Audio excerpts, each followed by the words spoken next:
really looking forward to what this whole game's about.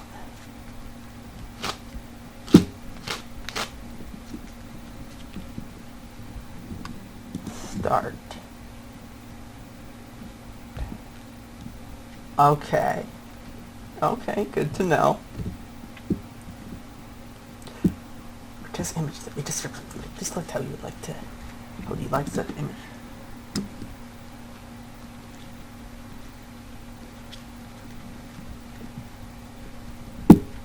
I'm gonna obscure focus and lower brightness.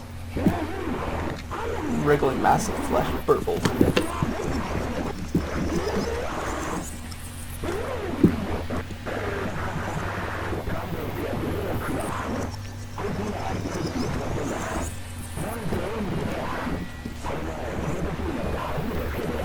Filthy sludge from their cups as they trade whines, growls, and sounds that I cannot describe.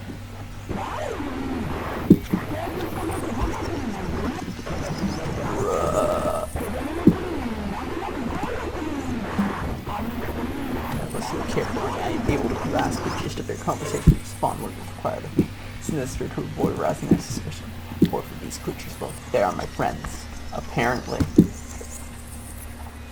I wish that I could still deny it, but I gave up on that a long time ago. Night after night, I went to sleep, praying for an end to this nightmare, only to wake up each morning to the same twisted hellscape as the day before. I know now that I have to blend in, that I have to act like one of them. Such has been my life these past 3 months, and so it will remain until the day I die.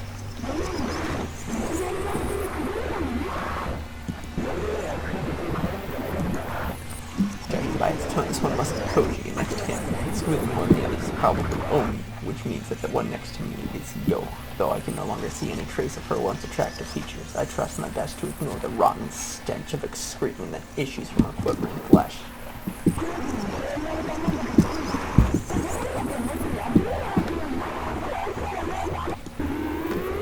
Oh, this game. This is a good-ass game.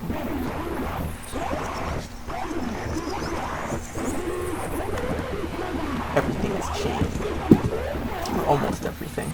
By some cool trick of fate, my relationship to the world alone remains the same, as if insane architect took the blueprints of my life and rebuilt it out of blood and gore. These monsters and I were part of the same college club. We studied together, ate together, we even went skiing together every winter break. Now these are but painful memories of days that will never return. Only no one recognized me. If only no one recognized me, I might have been able to disconnect myself from the world. It would have been comforting, in comparison, to believe that I had been abducted by aliens, or that I had stumbled through a gateway to hell. But no, this is beyond a doubt the city where I was born and raised, the society of which that I was part of for 20 years, save that I, and I alone, can no longer see it that way. The world as I knew it is gone. I have no place to call home.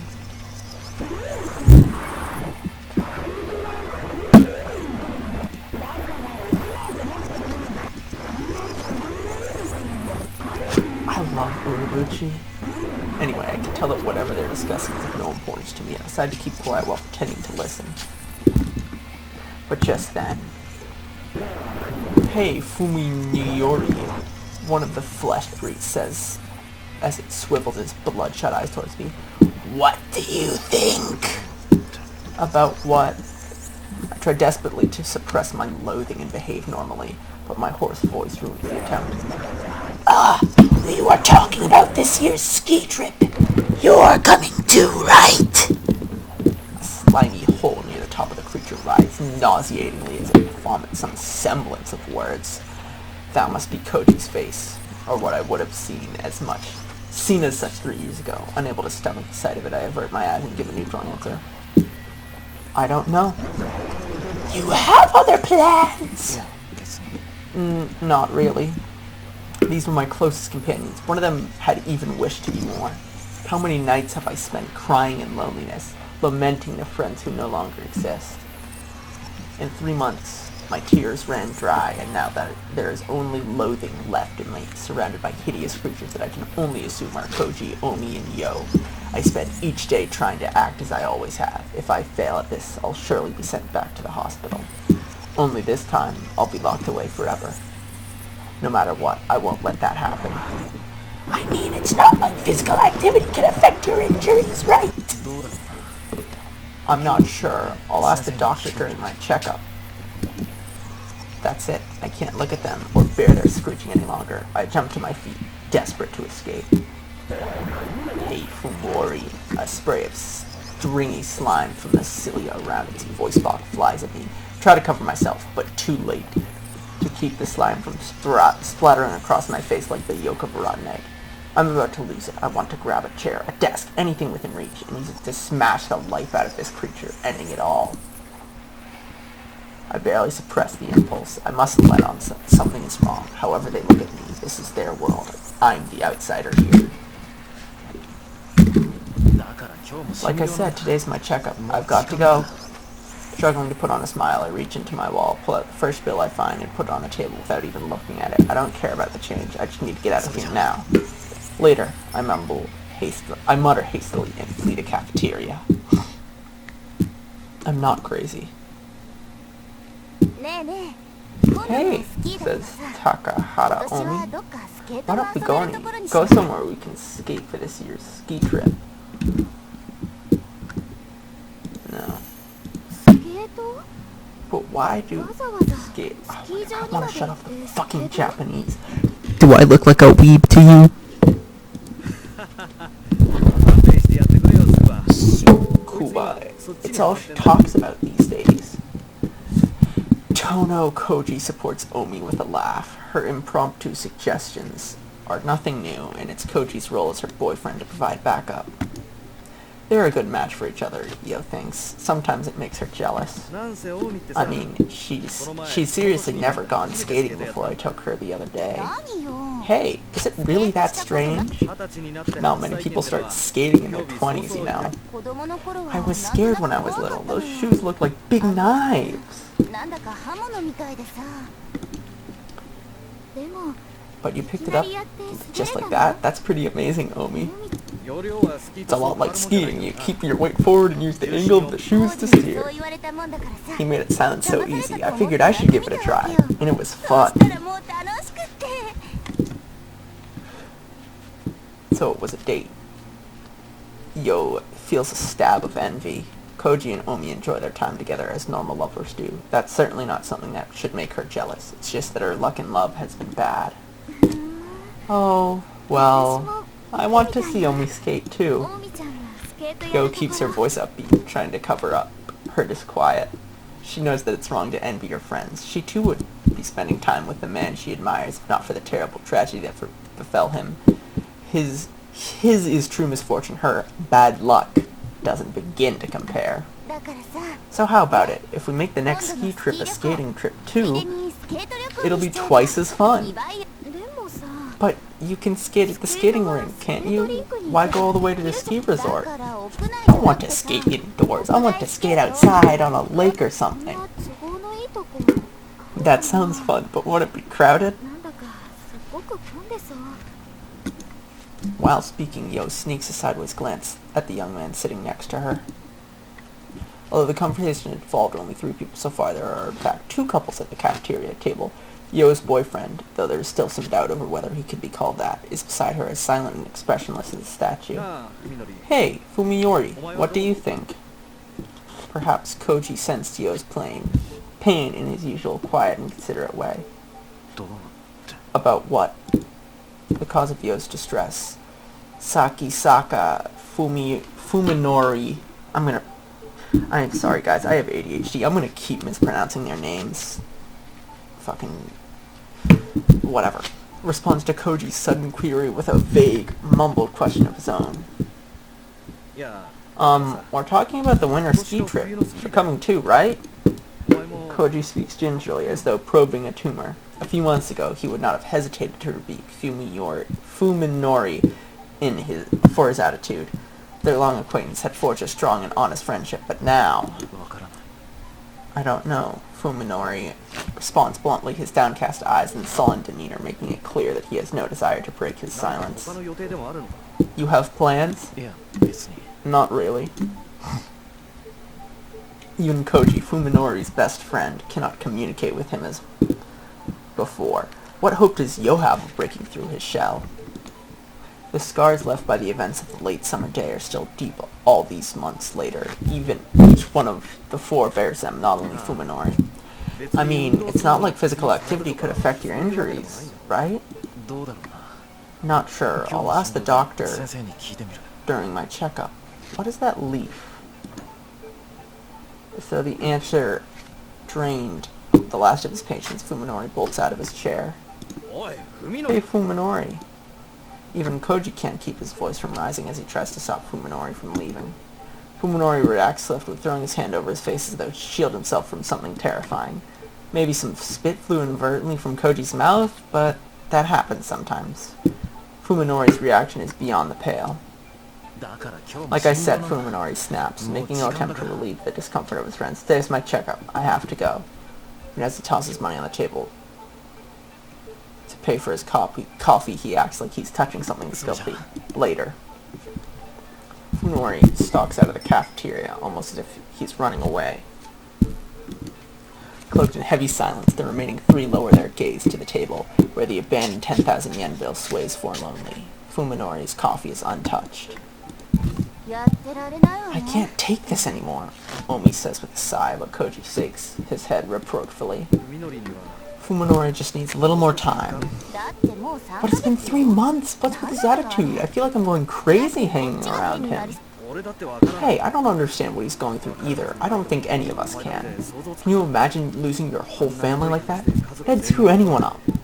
It could have happened to anyone.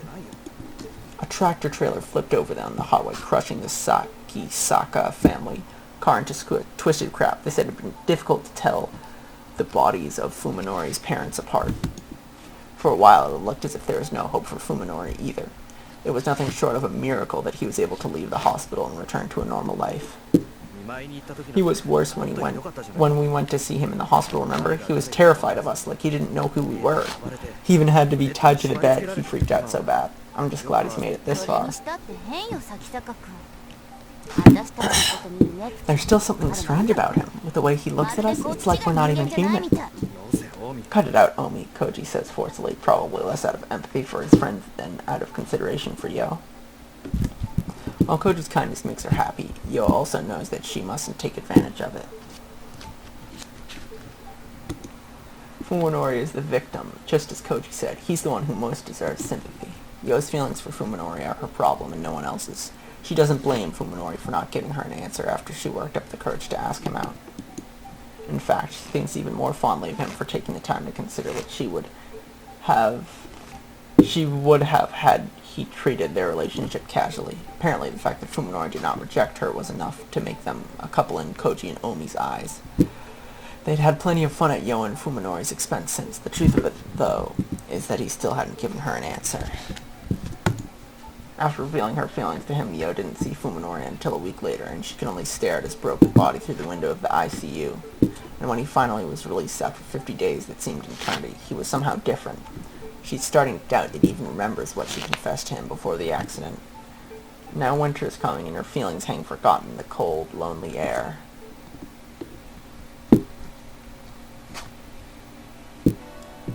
Dr. Tanbo Ryoko has never had a more troublesome patient. Any changes since your last visit? No, nothing to speak of. His voice is hard and flat, his words tossed carelessly into the air. It's like he's speaking to himself in an empty room. Ryoko is a surgeon, not a psychiatrist, but even she can sense the thickness of the wall he has erected between himself and the world. Any nausea, dizziness, or hallucinations? No. While Saka appears to be looking at Ryoko, his gaze is actually aimed a fraction down and to the side. He's only superficially engaged in the conversson, one of the truths that does not interest him in the slightest. Perfect rejection. Realizing that she can't interview him like this, Ryoko sighs and sets her chart aside. Mr. Saka, the procedure you received at the hospital was latest in experimental neurosurgery. We explained this before, didn't we? Treatment of subdural hematoma through the use of micro-machines, procedure available in Japan exclusively here at T University, has been the only way to save Sakasaki Fuminori from a cerebral contusion that should have been fatal. Oh, whoops. Hey guys, let's look at the cute anime girl. With any experimental treatment, there's always the risk of unexpected complications. Of course. Sakisaka Fuminori's lips twist slightly in what might be a bitter or mocking smile, but it's gone before Ryoko can discern its meaning. Normally I would never say anything to frighten a patient, but there have been reports of serious neurological disorders post-surgery. We must continue to monitor your condition carefully. Hence these weekly checkups, if only he would take them a little more seriously. How was last week's MRI? Sakisaka asked abruptly, as if to catch Ryoko off guard. MRI, magnetic resonance imaging, is a way for doctors to examine the brain in detail without opening the patient's skull. Surprised by Sakisaka's uncommon technical knowledge, Ryoko recalls his profile. Oh, that's right, you're a medical student, aren't you? The kind of anomaly you're worried about should show up on the MRI, right? Did you find anything? No. There was nothing. Not the slightest hint of abnormal activity. For a procedure with such a low rate of success, the results have been nothing short of miraculous. However, something still bothers Ryoko. She can't shake the feeling that he's hiding something beneath his guarded exterior. Some terrible weight on his soul, perhaps. But if it's an inorganic problem, then there's nothing she can do as long as he refuses to explain it. I'm fine. I've been on my own for 3 months without any problems. What could go wrong now? Please. You know that continued observation is required after these difficult surgeries. You have to trust us a little more. I suppose you're right. I do want to trust you, Doctor. Can I come to you with anything? Yes, of course, Ryoko answered, smiling to cover up her irritation. Sakisaka asked exactly the same question during the last week's visit.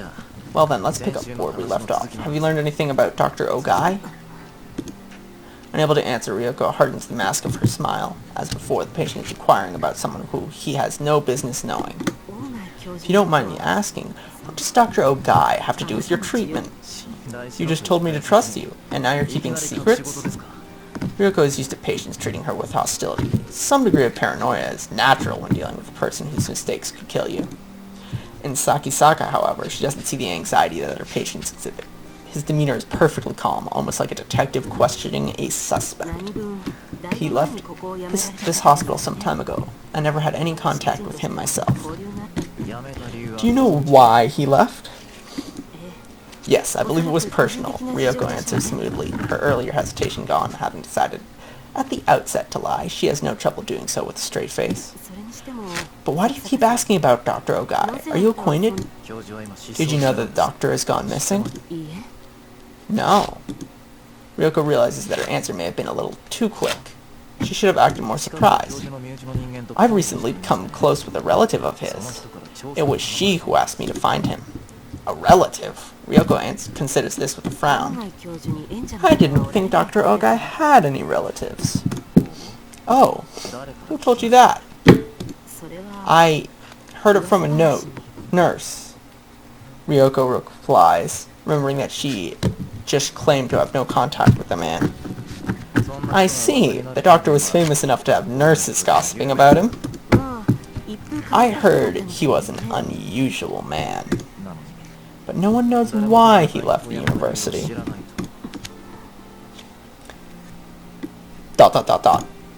No, ellipses. Ryoko falls silent, knowing this isn't a topic she can brush away with a smile. Sakisaka seems to have finally grasped her mood. However, as its strangely stiff tone softens a little. Please, I have to find Dr. Ogai. There's a girl who needs him. Can't you help me? Isn't this something the police should handle? Although she makes it sound like the most obvious thing in the world, the suggestion is actually a gamble. If Ogai Masahiko's disappearance became a police matter, then the university will be investigated. Everyone who was involved in the incident will be at risk of exposure. And of course, that includes Ryoko herself. She knows, however, that Sakisaka is unlikely to go to the police. First of all, his excuse is obviously a lie. They already made sure that Ogai had no relatives who might come looking for him, which is why they could bury the truth of what happened. Then how did Sakisaka, a mere patient, learn about Ogai? I'd be happy to help, but there's been no word from Dr. Ogai since he resigned last April. I can only assume that he's gone on an extended vacation. I see. Expecting resistance, Ryoko is surprised when Sakisaka backs down. She's still worried about his condition, and the mysterious link between him and Ogai is only making her more uneasy. But as long as he doesn't open up to her, there's nothing she can do. After a brief pause, Ryoko writes, "Progress good" on Sakisaka's chart for today. About next week appointment, how does 4 o'clock again sound? Before she can finish, Sakisaka is gone.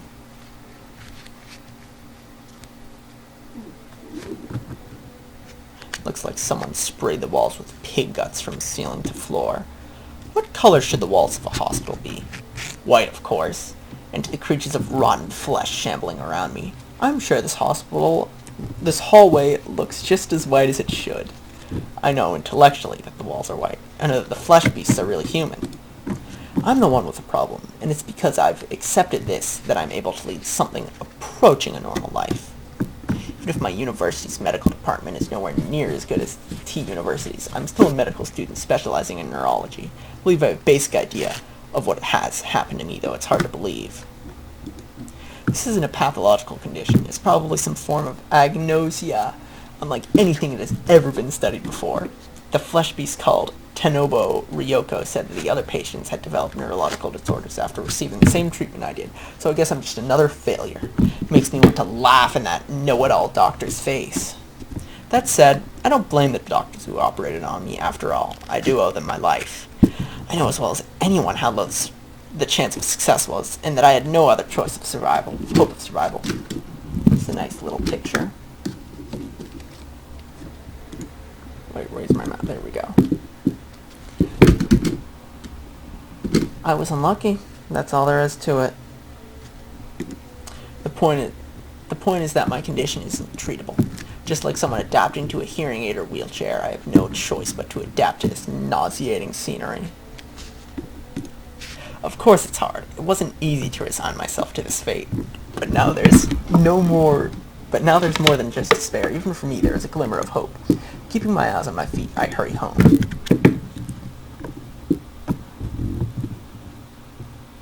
I live in a quiet suburban neighborhood, in a house that's much too large for me alone. My parents, even unluckier than I was, died in the accident 3 months ago. I couldn't even go to the funeral for being in intensive care.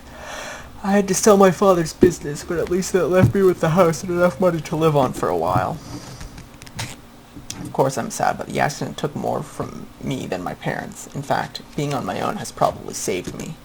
If they were still alive, my parents would never allow me to live with some strange girl. Welcome home! As I open the door, a bright voice greets me in the kitchen. The voice is beautiful and clear as a bell. Human! Its sweet sound washes the day's cacophony from my memory. I'm home, Saya. Even the patter of feet coming down the hallway is music to my ears. Nowhere else in the city can I hear such footsteps, only in this house. With Saya am I so privileged. You're late. I was getting a little worried. Sorry, I had to stop by the hospital today.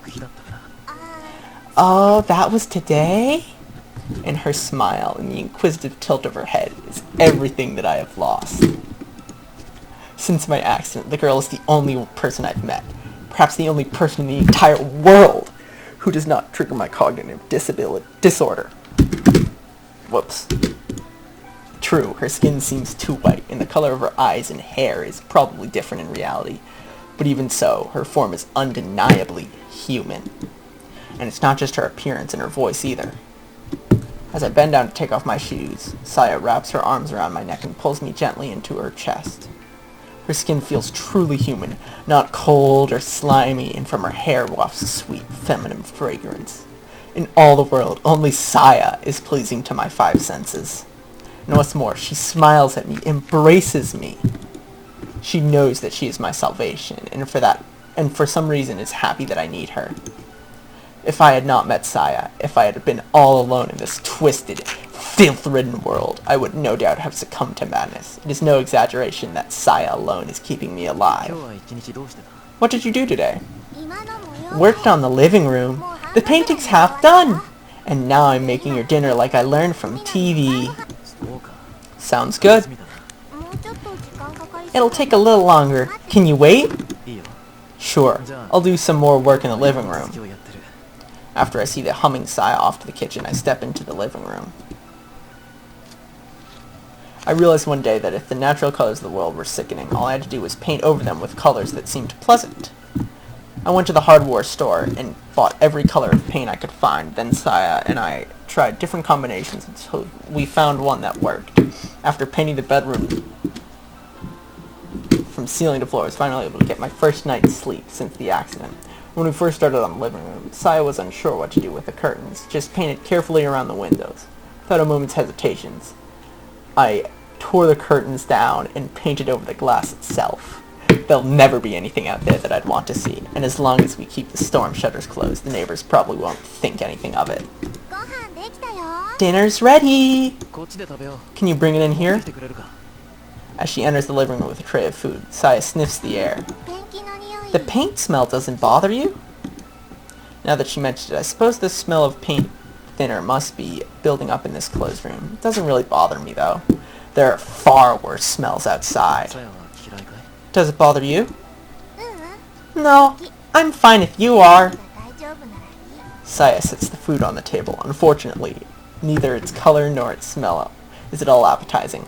Not that food elsewhere is any different. Thanks, Saya. As has become routine, I steel myself methodically and transport the food into my mouth. The taste is as gut-wrenching as I expected. But it's not Saya's fault. I'm sure she made it exactly like the cooking show said. It's just that my taste buds can't accept it. It's not good? It's not good? She asked hesitantly. Well, no. Lying won't make Saya happy. She knows about my condition. Don't worry about it. I'll make something different tomorrow. Sorry, you always go to the trouble of cooking, but It's fine. It's fine.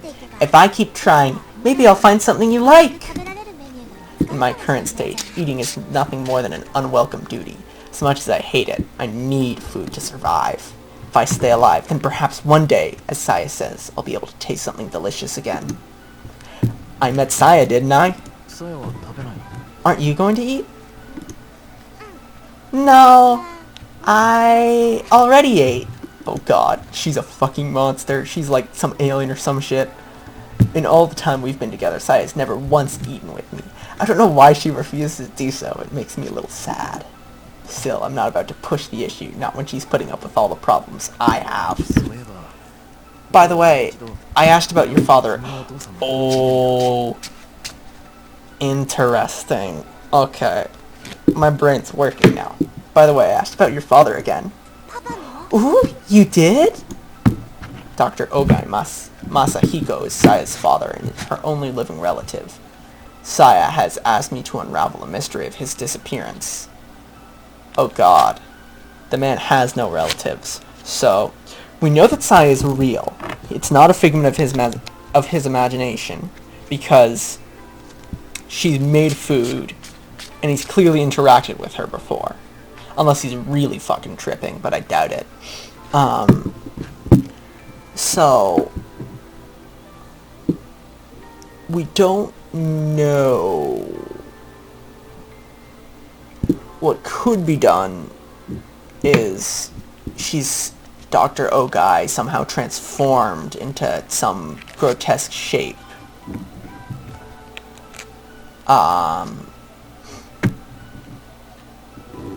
Yeah.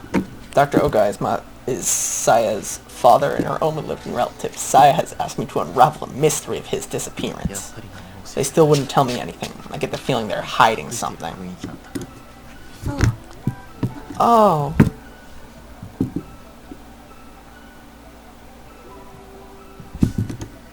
I expected Saya to be a little more disappointed. You haven't given up, have you? No. Saya responds with an unreadable expression. It's not that. She gives a little shake of her head, then smiles at me once again. Thanks for all you're doing for me.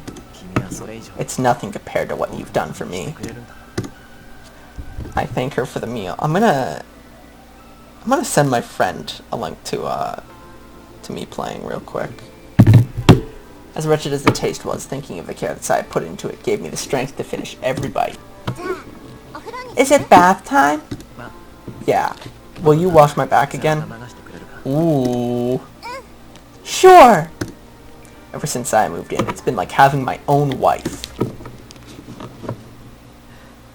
Library... Oh wait, no. Saya. Why are you so good to me? Is this truly what you want? What I am, that you can give yourself off? Give yourself to me, body and soul? Is this merely sympathy? Do you pity me, the exile from society? Is that enough for you to surrender yourself to such mad desire? Are you so wanton? Wanton. Saya is here. She is with me. Now. Only in this moment is her existence certain. Only when I am joined with her can I believe.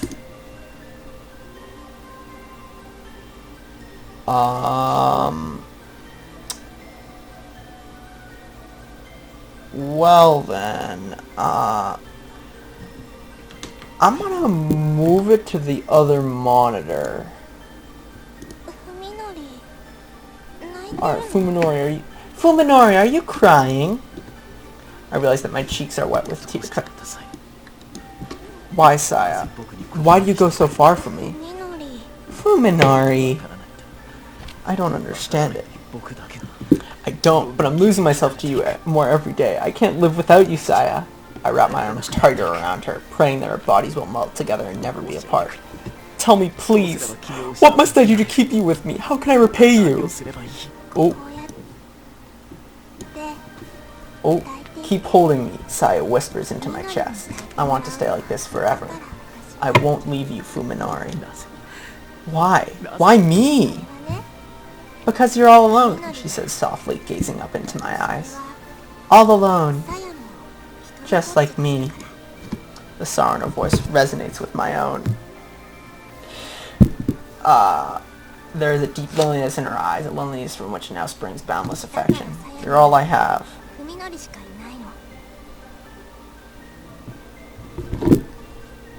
I'm streaming Song of Saya.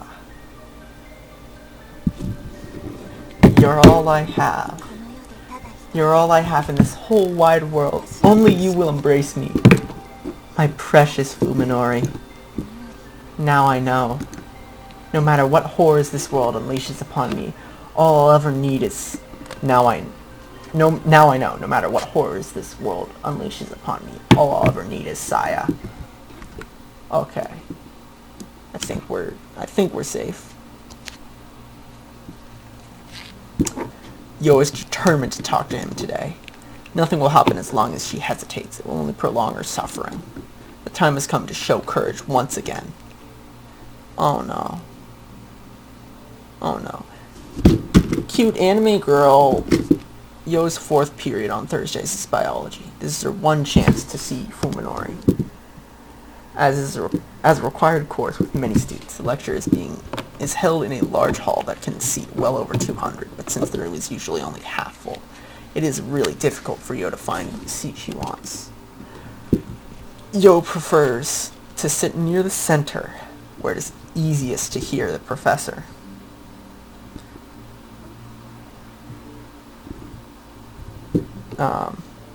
Most students congregate in this area for the same reason. Fuminori usually sits beside her, although given the ambiguous state of their relationship, she knows better to take this for granted. Still, she tries to save a seat whenever possible. The classroom isn't crowded today, so Yo is able to set her bag on the seat next to her without inconveniencing anyone. But when the professor arrives at the usual time to start class, there is still no sign of Fuminori. After waiting for about 10 minutes, Yo scans the room furtively. Fuminori is there, sitting alone in the far back corner. Did he miss Yo when he came in? No, he couldn't have. Besides, no serious student would willingly sit so far away from the front. Feeling miserable, Yo slides her bag back over to herself. Fuminori is out the door the moment class ends. Yo barely managed to catch up with him before he disappears down the hallway. Fuminori! Fuminori jerks at the sound of his name. You would think she just screamed at him. What? He turns to her and asks reluctantly. Now that they are face to face, Yo is painfully aware of how much weight Fuminori has lost. His sunken eyes and protruding cheekbones are a far cry from features familiar to her. She wonders whether he's under a lot of stress or perhaps not getting enough nutrition. Maybe it's both. He definitely looks more tense than he should. Afraid even. Though of what she can't imagine. His eyes move restlessly from point to point, and he refuses to look Yo in the eye. How does Song of Saya save?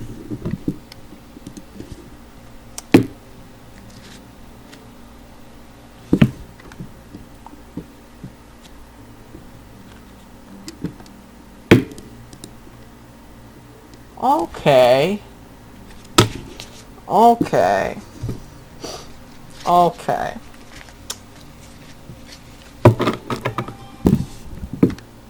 Open.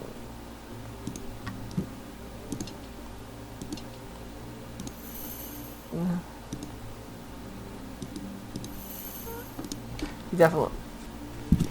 Yo, in the eyes, it hurts to see Fuminori this way. What could have changed him so? Today, she reminds herself, rekindling that flame of courage in her heart. I want to talk to you about something. Do you have some time? The courtyard is empty and silent. No one is willing to sit and chat in the cold November air. So what is it? Ah, bro, deja vu. Getting mad deja vu right now. What the fuck? So what is it? Don't you remember? Yo almost blurts out the question, but managed to keep her composure. You've been acting strange lately. I'm worried about you. Well, a lot's happened. He smiles like it's nothing, but even that seems forced. He's even standing precisely one pace farther away from her than he used to. Is that really all? What more do you want? Yo manages to keep from flinching at the harshness of his tone. It's like you're struggling with something. Rather than answer, Fuminori grinds his toe into the dead grass at his feet. Fearing that her determination might flag, Yo lets the words come out as they may. It's like there's a terrible weight on your shoulders and it's slowly breaking you. That's how you look to me. Oh, really? Fuminori mutters through clenched teeth, no longer trying to deny it or change the subject. Topic. This is an even clearer signal of rejection than his prior evasiveness. But Yo's determination is strong. Today, at least, she won't back down. It's times like these, she implores, trying to convey the sincerity of her feelings for him, that you need your friends. I feel really bad about your parents. But you're not alone. You have Koji and Omi, and you have me. Yo can no longer stop the words pouring from her lips. She fears that if she does not unleash her feelings now, they will be lost forever. I think we can help you, so you don't have to deal with it all by yourself. Even if we can't do anything, just talking to us might make you feel better. I want to help you. We all do. So cute anime girls, guys. So please tell me... Stop it! Fuminori shouts, silencing Yo's entreaty. She promised herself that she wouldn't back down, but Fuminori's expression is terrible enough to shatter her resolve. Bah! Angry face. The look in his eyes is not anger, or any warm-blooded emotion. It is hate. Murderously cold hate. So I'm gonna charge my phone. Get my phone on the charger, because I'm gonna yeet out of here pretty soon. Not yet, probably like 1. Stop it, Fuminori shouts, silencing Yo's entreaty. She promised her. Look in his eyes, not murderously cold hate. Come to think of it, I never gave you an answer, did I?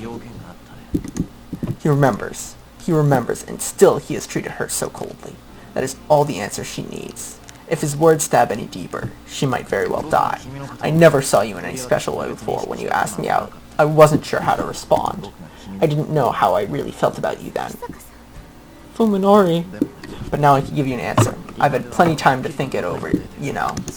I hate you, Tsukuba. I don't even want to look at you. Don't cry, Yo tells herself, but too late to stop, the tears pouring from her eyes. I suppose it's too much to hope I never see you again. We do go to the same school, so just make this the last time you speak to me, okay? Your voice is making me sick. How can you be so cruel? Yo whispers in shock and despair, with which Fumori twists his lips into a malevolent smile. You should really try thinking for yourself once in a while. I bet it was Koji and Omi's idea, wasn't it? Well, you can play it love all you want, but leave me out of it. That's all Yo can take. Even after shedding tears in front of him, she absolutely refuses to let him hear her cry. Any disgrace would be preferable to breaking down here. So she runs, fleeing breathlessly from the courtyard with Fuminori's cold smile at her back.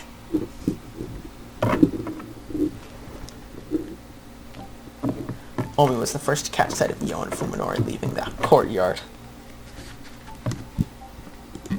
Reluctant to interrupt them, but still unwilling to leave them alone, she and Koji ended up watching the whole thing from the shadows.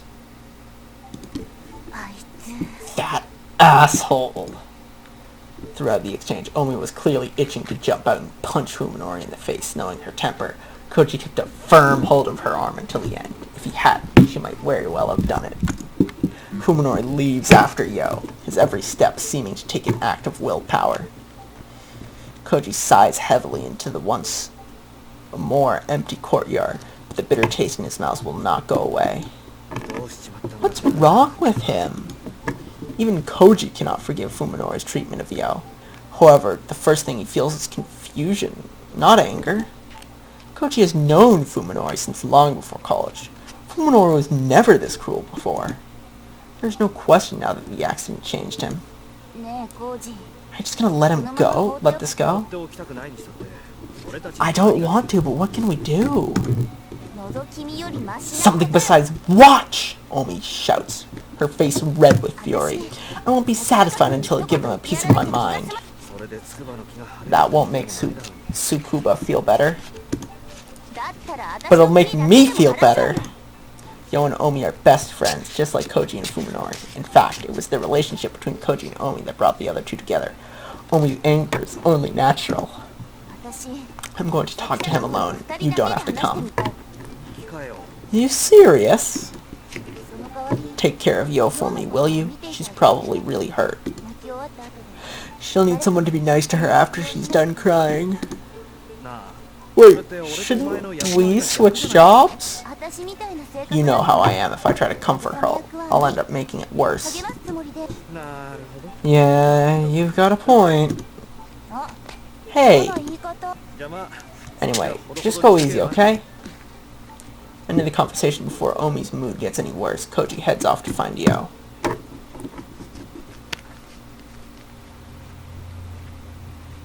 I feel awful, miserable, but also refreshed.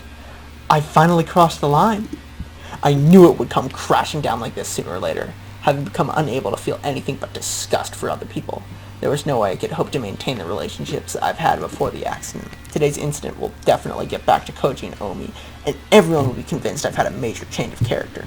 Honestly, I don't care anymore. At least I won't be committed. I probably won't be committed for this. I just need to avoid acting any stranger than I have already.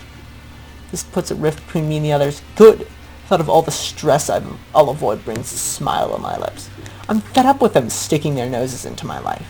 It's like they don't even care that they make my gut turn just by being near me.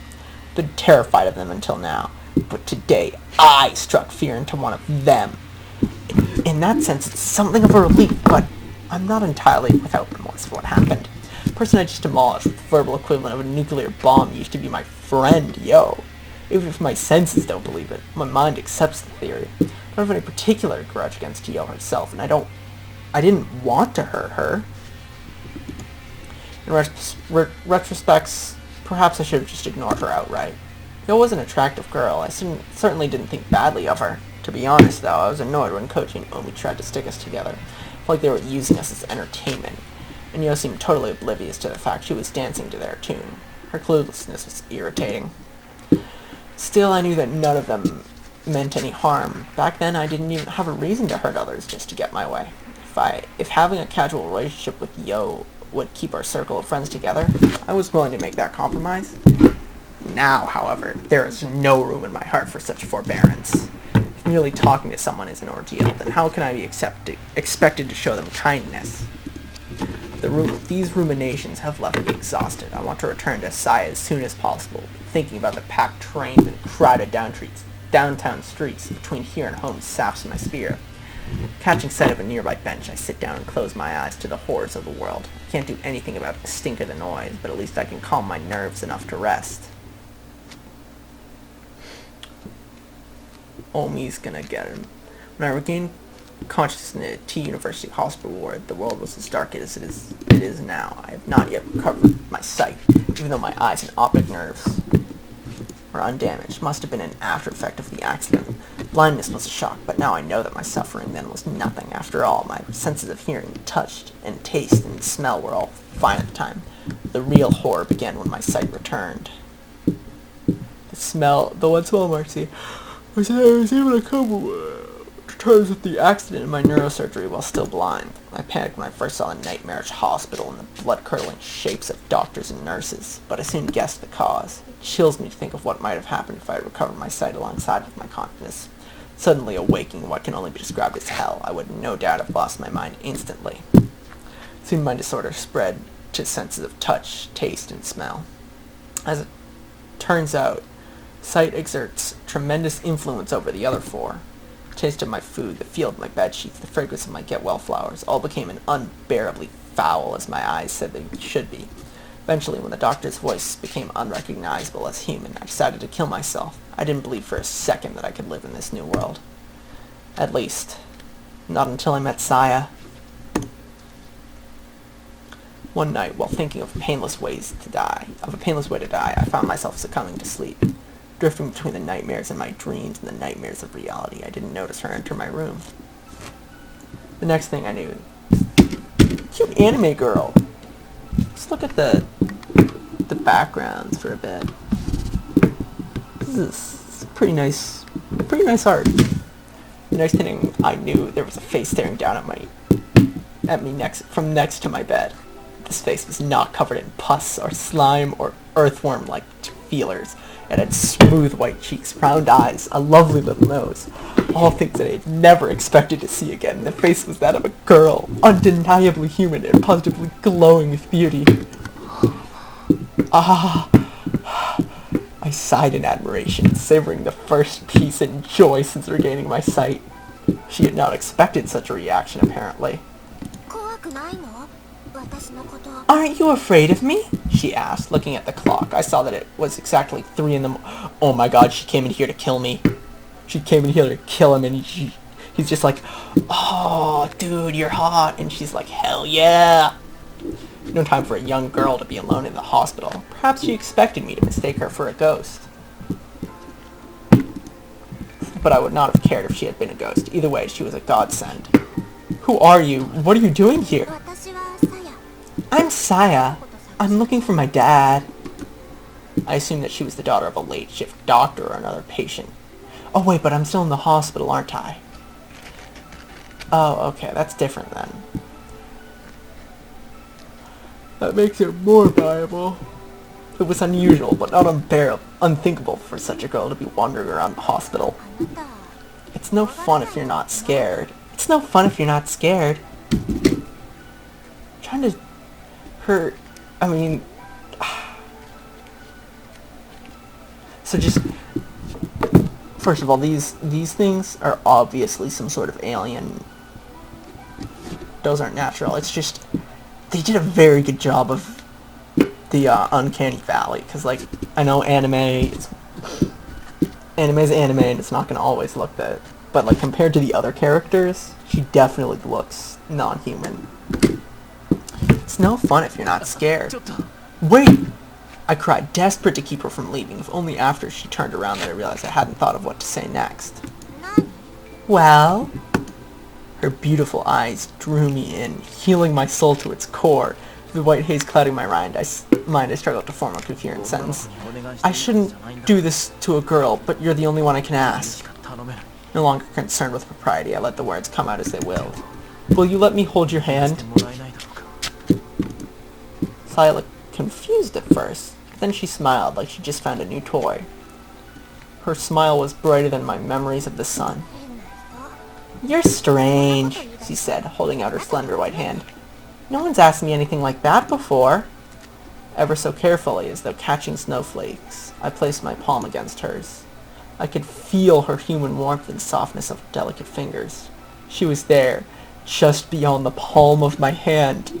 Thinking back on the joyous tears I shed then, I know that this is the moment I was saved from my fate. This is the first time in weeks that I've touched someone and felt them as human. Huh? I can't touch anyone else. I was in an accident, and as a side effect of the surgery, I can't see people as human anymore. How mysterious. "You're interesting," she said, winding her fingers gently through mine. "Can I come back tomorrow night?" "Yes, of course! But are you sure it's okay?" "Don't worry," she replied. "The night belongs to me." Oh my god, this song's a jam. Song of Saiyajin.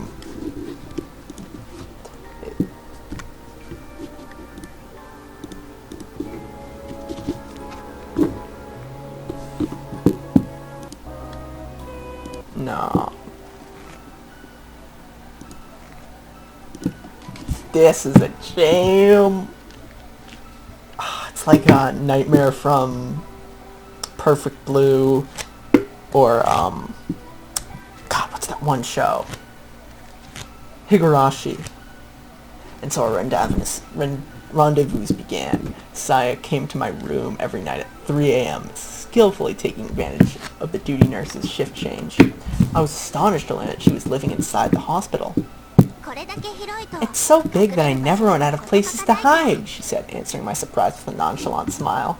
She had been living in the suburbs with her father, she told me, until one day he'd suddenly stopped coming home. After she had tired of waiting, Saya had decided one night to sneak into the hospital where he'd worked, and there she'd lived for over 2 months, searching for his whereabouts all the while. "Don't you have to go to school?" "No. Dad taught me everything I need to know. I'm really smart." She was a strange girl. On the one hand, she looked and acted like a child. On the other, she was remarkably self-reliant, and at times exhibited a sharp intelligence and deep knowledge that many may have found unsettling.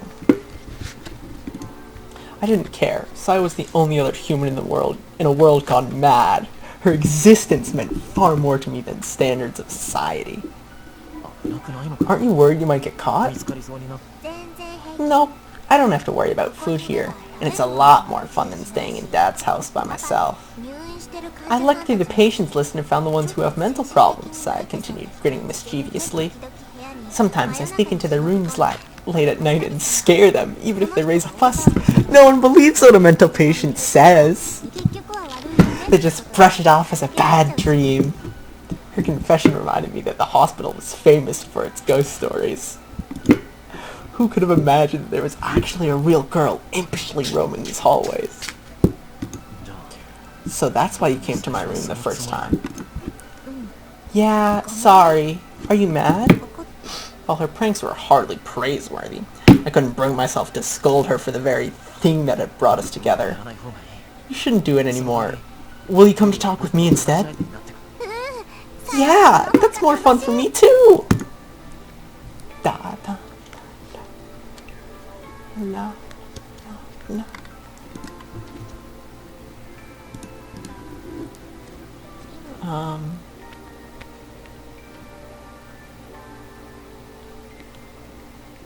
Backlog.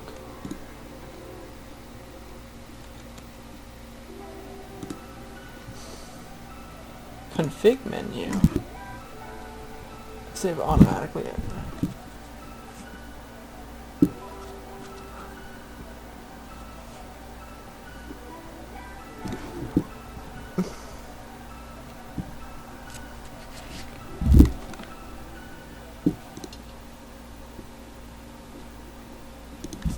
Song of Saya. Song of Saya. Soundtrack.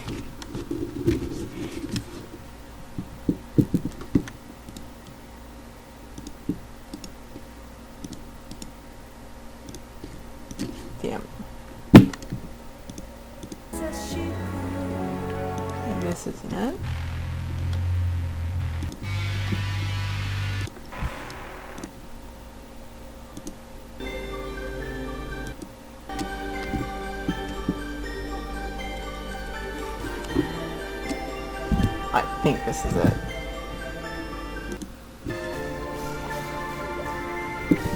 Whatever. Oh, this is beautiful. I fucking love Urobuchi.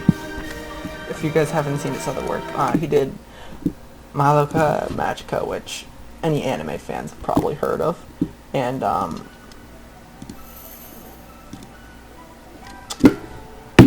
Fate Zero, which is also something else I would recommend.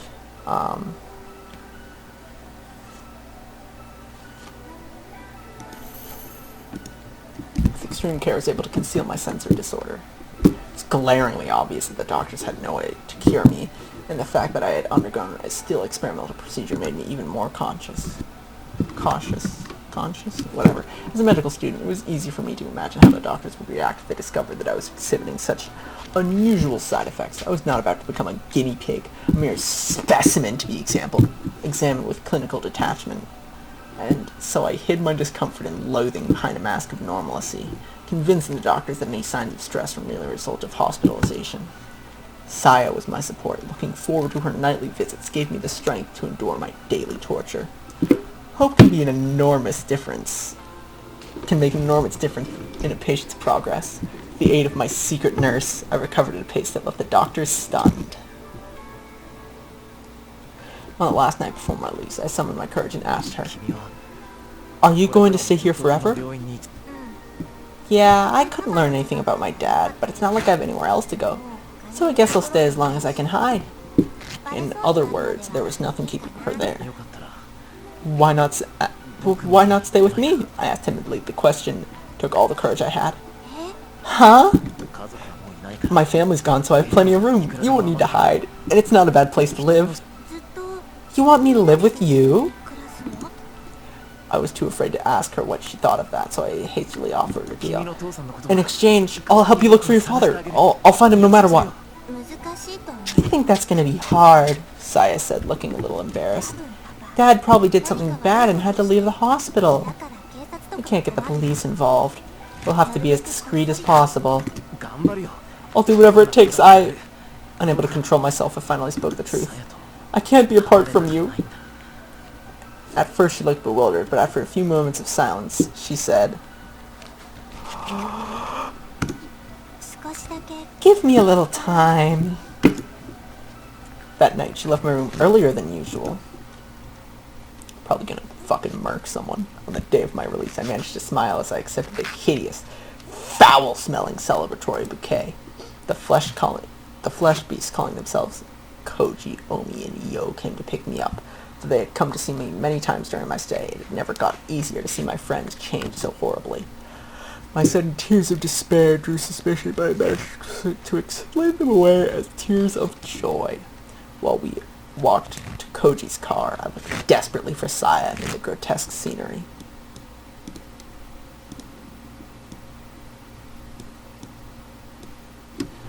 Even as we drove away, I kept watching the hospital fade into distance, praying for a last glimmer of hope.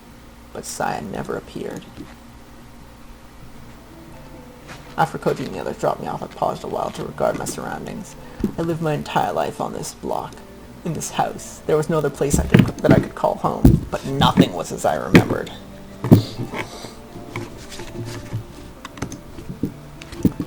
As I walked up the path to the front door and took in a yard where I had spent my childhood, I could feel those memories being defiled by the twisting.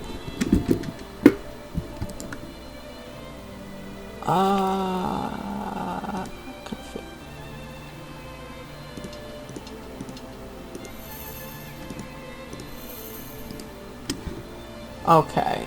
See, I don't have a problem with this image. Actually, no. I don't have any problem with this imagery, but I have a problem with the porn and shit. Because I have heard that there is questionable adult content in it. But I'll probably at least get a warning so I can switch it off to the second monitor.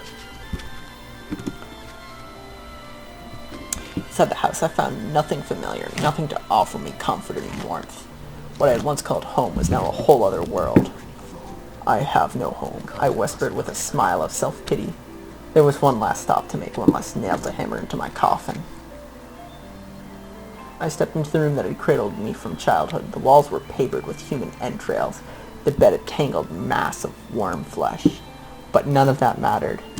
There, curled up on the bed like an abandoned cat, was Saya.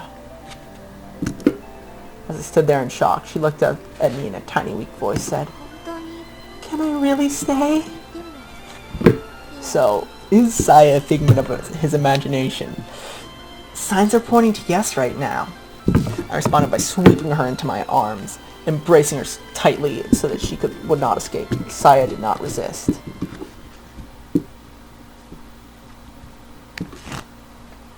When she arrives at the Sakisaka house, Omi first takes a deep breath to calm herself. Her anger's not vanished entirely, of course, but at least now she can hear herself think.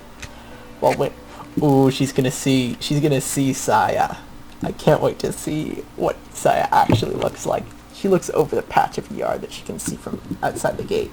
Even Omi isn't normally one to complain about other people's housekeeping, but this is going too far. The grass is growing wild and there are piles of dead leaves scattered everywhere. It doesn't just look untended. It looks like an uninhabited ruin.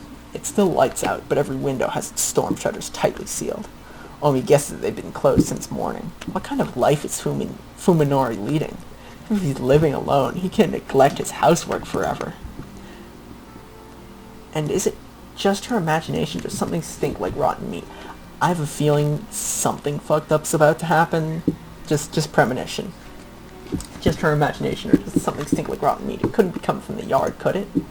There's still no response, so she presses the buzzer a second time, and a third, and a fourth, and finally after this has gone on for 10 minutes, Omi loses her patience, open up the cover to the intercom. As she expected, the power has been disconnected. Perhaps Fuminori has a good reason for shutting out the world, but Omi can only see it as a lack of respect for others. Her anger rekindled, she pushes the gate open and stomps through the yard to the front door. Given the state of its intercom, she doubts Fuminori will respond to her knock, so Omi decides to just open the door and go in shouting. The door's locked, she'll just have to. Surprisingly, youtube.com, your channel. I'm just making sure right now, like right now that you guys can't see my second monitor, because I'm like, Saya's about to fuck this bitch up. Surprising the doorknob turns easily in her hand, and the enraged Omi finds herself throwing the door open wider than she intended. Her nostrils are instantly assaulted by a choking stench. What is that smell? As Omi stands petrified on the threshold, the cowbell hanging on the inside of the door chimes loudly a moment later. Welcome home! Omi can't believe her ears. The voice she just heard could not have been human, yet its intonations were too complex for any animal she could imagine. Is someone there? She calls out to the end of the hallway from which the voice came. There's no response. Instead, she hears the sound of something soft and wet flopping its way deeper into the house. Finding it difficult to place a meaningful image to the voice she just heard, Omi stares blankly at the empty vestibule. There's nothing there, not even Fuminori's shoes, which can only mean he's still outside somewhere wearing them. The house should be empty. But then what was that voice just now? Her anger has vanished as if it was never there. Nevertheless, Omi sets foot into the hallway, leaving the door open so the cowbell won't ring. The floor creaks, setting her nerves on edge. Omi isn't sure why she's acting like a burglar, but something tells her to make as little noise as possible. The potency of the stink inside the house makes the whiff she caught outside pale in comparison. It's sickening, like rotten fish guts. Has food been left to spoil in the kitchen? She hears a bubbling sound up ahead. Stepping gingerly onto the creaking floorboard, Omi makes her way to the end of the hallway. She finds a room to both sides of her, one lit and the other dark, and chooses to look into the lit room. Okay, so it's a kitchen. It's in kind of poor condition. It's not looking too bad though. It's not in bad condition. It's not in great condition either. It's the kitchen lit by what must be the only window in the house not covered by a storm shutter. The sound she heard was the pot boiling on the stove. and on the chopping board next to it lies a butcher's knife and some half-diced carrots. A perfectly normal household scene, except with the light of the setting sun making everything the color of decomposing fruit. Something's wrong. Who was cooking here? And where did they go? Is anyone there? Omi calls it. Omi calls, regretting it immediately as she realizing that her voice is shaking. As her words echo vainly through the silent house, she begins to feel foolish and defenseless. Suddenly, she feels something cold seeping through her pantyhose. She timidly reaches down to touch her feet. Her fingertips come away, covered with a viscous olive green slime, like the filthy water from a tank long clogged with algae and dead fish. The whole floor is covered with it. Must be the source of the stench. Omi now wishes that she had worn her shoes inside. Manners be damned. Okay, I'm gonna... This is the picture. I should have done it for the last one. Oh, I didn't read it, but you guys saw it. The next room is probably the den, as she expected from the closed storm shutter. It's pitch black inside. Omi wants nothing more than to flee this house, but that would mean turning her back to the darkness, and that she simply cannot bring herself to do.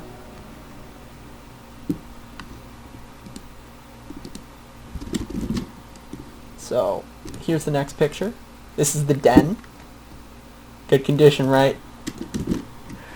Moved by some irrational compulsion, Omi sets foot into the den. It's too dark to see anything, and this thing is far worse than before. She slides her hand along the wall, feeling for the light switch. Finding it much sooner than she expected, she flipped it on like it's her last hope. The colors.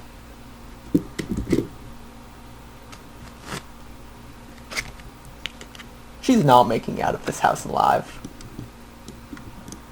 The colors. So many colors. The purple of entrails, the brown of rotten meat, the crimson of fresh blood, the yellow of fat. These colors, and more that cannot be described, cover every inch of the room in a maddening array. The colors say all that needs to be said about the painter's hatred, malice, and insanity. Omi's legs give out from the shock, sending her to the floor. Slime immediately soaks through her jeans, its cold tendrils creeping up her legs, crotch, and her neck. Her hand flies to her neck, where it is greeted by another drop of chilly slime. Above her, something's dripping down on her head. So, this is the next picture. Making about perhaps the worst decision in her life, Omi looks up. The predator clings to the ceiling, poised to leap upon its prey. She sees it in every detail. Her mouth and nose are here. Her mouth and nose are sealed before she can scream, and her belly is torn open as something enters to feast upon her innards. By the time she feels any of this, Omi has already gone mad. Well, I bit the bullet and tried to take the train, but the rush hour crowds were so bad that I had to get off halfway and walk. I'm running pretty late. Is Saya worried? I hope she's not mad. When I enter the yard, I realize that the front door has been left wide open. Light from the living room is seeping out into the hallway, and I hear what sounds like someone smacking their lips. There's also the... Oh god. Oh god. There's also a tantalizing fragrance in the air. Is it Saya? I consider calling out to her, but decide to enter in silence instead. Something smells strange, but not unpleasant. The aroma is quite soothing, in fact. It reminds me of Saya's hair. At first I'm surprised by what I see in the living room. The floor is covered with what looks like to be some kind of grass. Probably the source of the herb-like smell. And there are fruit or vegetable-like balls of varying size scattered everywhere. Saya? Saya? Ah! Saya turns around and her eyes wide with surprise. She then looks away sheepishly like a child caught at some prank. What are you eating? This is, well... She's stammers, so flustered that I suddenly feel bad for sneaking up on her. Remembering that she has never eaten in front of me before, I realize that she must be quite embarrassed. Can I have one? I scoop up the closed fruit thing and pop it into my mouth, ignoring Saya's attempt to wave me off. It's a strange texture, soft and pliable like a peach or a pear. When I bite into it with my back teeth, a succulent juice fills my mouth, combined with sharp, strong fragrance, unlike anything I've ever tasted. How did you make this? What did you use? It wasn't hard. I just took it apart and melted it a little to make it easier to eat. It's practically raw. Oh? Pick up a different lump. This one consisting of a fruity flesh around a hard core. Tearing a chunk of it in my mouth, I find that it has a similar taste to the last one. Are you okay? That's, yeah. Even I can eat this. In fact, it's good. Really? Oh god. At first Saya looks dumbstruck, but then she bursts out laughing. So this is what you like. Now I feel stupid for going to all that trouble.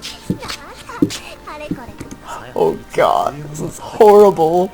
This is horrifying. Is that what you always eat, Saya? Yeah, though it's been a while since I've had one so big. I usually catch them in the nearby park. There's an impressive nature reserve not too far from here. I've never heard about fruits like... There's an impressive nature preserve not too far from here. I've never heard about fruits like these growing there, but, well, of course, they only look like fruits to me. They're really something else. Sorry, I already ate the best parts. That's okay. There's always a next time, and now we can eat together. This is the picture right now. Yeah!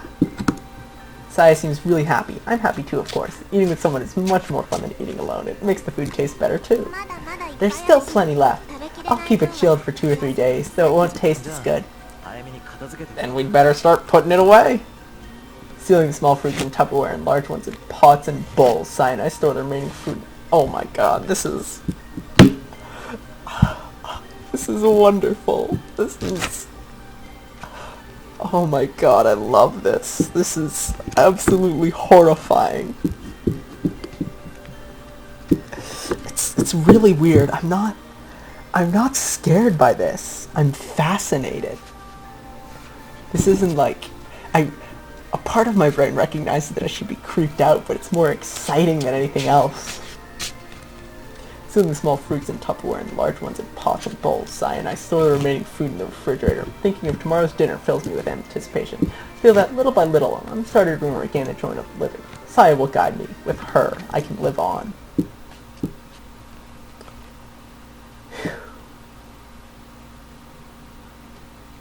True Scary Stories Hospital Edition. I think... Save. I'm gonna make another save.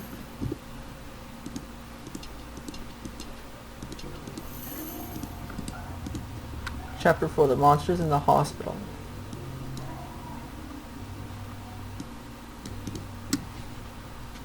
On the end of last... yeah. Okay. Okay, guys. I think that's enough for now. See you tomorrow.